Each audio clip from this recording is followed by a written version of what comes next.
Megan is obviously at the center of the mystery in the film. Just talk about her role.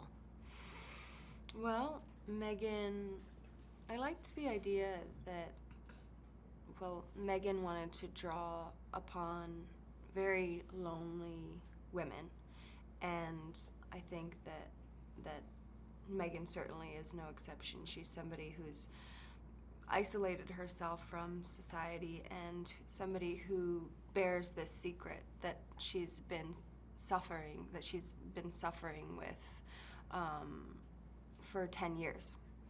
And I like the idea that she's never told anybody about what happened to her, but she's just been carrying the weight of this crime that she's committed in her heart, and something that I think that is probably the worst thing that could possibly happen to a woman. I don't have children, so I can't imagine, but I imagine that, well, killing anybody, much less an innocent child, I think that. And then it's an interesting place that we meet Megan in, where 10 years later, after she's committed this crime, she's finally ready to open up to somebody about what she's done, but she's still so closed off. Yeah. And then she meets Kamal, who listens to her, who she's able to talk to. God, this goes by fast. Okay, so Edgar, talk about the mystery and how we're influenced by this unreliable narrator. Yeah. Well, it is a story. It is a movie, filled with misdirection and suspicion. So everything feels at the edge of breaking down or exploding. There's a constant tension because you don't really know what the character's angle is. You feel.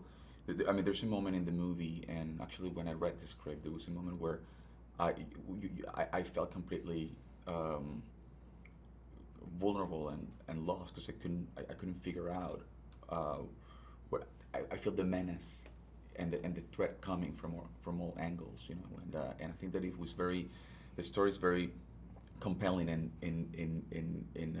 conveying that sense of instability. You don't really know what the solid ground is, and that's fascinating. That's what drama is. That's what makes us go to the movies or read stories, because you want to be put in that position where you feel completely puzzled. And in my character specifically, he listens and he observes, so he doesn't give anything away. He's a receptor of these women, especially specifically Megan and Emily and Rachel, played by Emily Blunt. He receives and he listens, to their conflicts, and of course it is so interesting that he gets also involved. So everybody crosses lines in this story. So Thank you.